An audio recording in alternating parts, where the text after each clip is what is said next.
কি গো, তুমি সকাল সকাল কি করছো ল্যাপটপ নিয়ে? এই এআই এ কাজ করছি, আর্টিফিশিয়াল ইন্টেলিজেন্স। এআই আবার কি? এআই হচ্ছে মানুষকে ধ্বংসের পথেও নিয়ে যেতে পারে, মানুষকে উন্নতির পথেও নিয়ে যেতে পারে। শত্রুর ক্ষেত্রে তুমি সেটা মারাত্মক অস্ত্র হিসেবে ব্যবহার করতে পারো। আর যদি কোনো বন্ধু হও, দেখি তো কি করছো। যদি কোনো বন্ধু হয় তো তার ক্ষেত্রে তুমি সাংঘাতিক ভালো জিনিস হিসাবে ইউজ করতে পারো।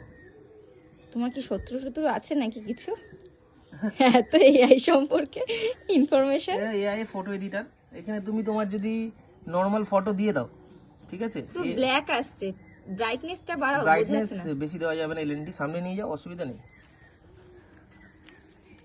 তো এইখানে ফটো আছে, তুমি এখানে দু রকম ভাবে এডিট করতে পারো। এক হচ্ছে এআই ইমেজ জেনারেটর, আর একটা হচ্ছে open AI photo generator, phone আসছে। ঠিক আছে। তো এইখানে যদি তুমি মনে করো যে ফটো দেবো, তুমি ফটো দিতে পারো দুটো ফটো। ধরো তুমি কারো বডির ফটো দিলে, ঠিক আছে, তো এখানে দেখো তুমি যে ইচ্ছা মতন ফটো চুজ করতে পারো। বডির ফটো দিলে, কারো মুখের ফটো দিলে, তো সেটাকে মার্চ করে ও এমন করে দেবে মনে হবে ব্যক্তিটা সেই।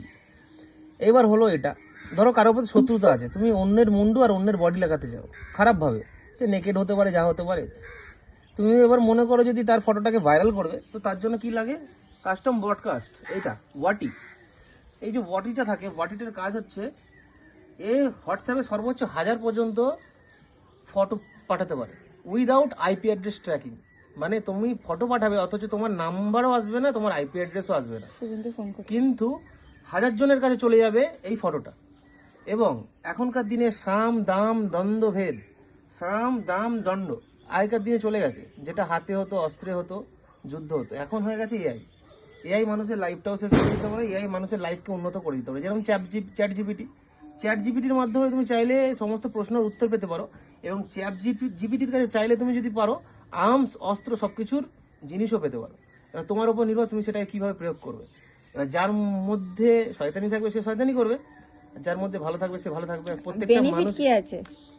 বেনিফিট এই, তুমি যদি, তোমার যদি শত্রু থাকে তাকে তুমি শত্রু ছাড়া আমি ভালো কিছু কাজ করতে চাই ভালো এআই কাজের কে জন্য, ইউজ হ্যাঁ, করে। এআই এর জন্য তুমি এটা করতে পারো যে এআই এর মধ্যে তুমি তোমার ইনস্ট্রাকশন দিলে, তুমি যেরকম ইনস্ট্রাকশন দেবে সে সেরকম ভাবে তোমাকে, তোমার ক্রিয়েটার, যদি তুমি ইউটিউবার হও তো সেরকম ভাবে ইউটিউবে রেডি করে দেবে তোমাকে। তুমি যদি মনে করো আমার এইটা ট্যাগ টাইটেল খুঁজতে অসুবিধা হচ্ছে, তুমি দিয়ে দেবে, তাতে তোমাকে ট্যাগ টাইটেল সাবমিট করে দেবে। আরে আমরা তো ইন্টারনেটের মাত্র 2% ঘাঁটি, যেটা হচ্ছে ওয়েব। বাকি 98% ডিপ ওয়েব আর ডার্ক ওয়েব, যেটা সব থেকে সাংঘাতিক, যেটা কেউ খুঁজতে পারে না। আর যার জন্য যে সাইটটা হয় সেটা হচ্ছে duckduckgo.com, যেটা ডার্ক ওয়েব আর ডিপ ওয়েবকে সাপোর্ট করে। আমি তোমাকে কখনো চেষ্টা করবো এটা দেখানোর জন্য, ডার্ক ওয়েব আর ডিপ ওয়েবে কত ইলিগাল স্মাগলিং কাজ সব কিছু হয়, যেটা অ্যাকচুয়াল সিস্টেমে খোলা ইলিগাল, কারণ সঙ্গে সঙ্গে হ্যাক হয়ে যাবে। তবুও মানুষ ডার্ক ওয়েব আর ডিপ ওয়েবে কেন করে, আইপি অ্যাড্রেস ট্র্যাকিংটা হয় না। আর যার জন্য আমরা ব্যবহার করে থাকি অনিয়ন রাউটার, বা অনিয়ন মানে হচ্ছে ছোকলার ভেতরে ছোকলা, যেখানে তোমার আইপি অ্যাড্রেস পাওয়া যাবে না। আর রইলে এখনকার দিনে মানুষের আত্মসম্মানটা সব থেকে বড় প্রিয়, তো চাইলে এই এআই ফটোর মাধ্যমে মানুষের আত্মসম্মান কেড়ে নেওয়া যায়, তা আবার উইদাউট ট্র্যাকিংয়ে। পরে বলবো বাকিটা, কাজটা করে নি। তুমি কিসের জন্য এটাকে ইউজ করছো? আমি ভালো কাজের জন্য ইউজ করি, পয়সা দিলে খারাপ কাজের জন্য ইউজ করি। দেখে দাও।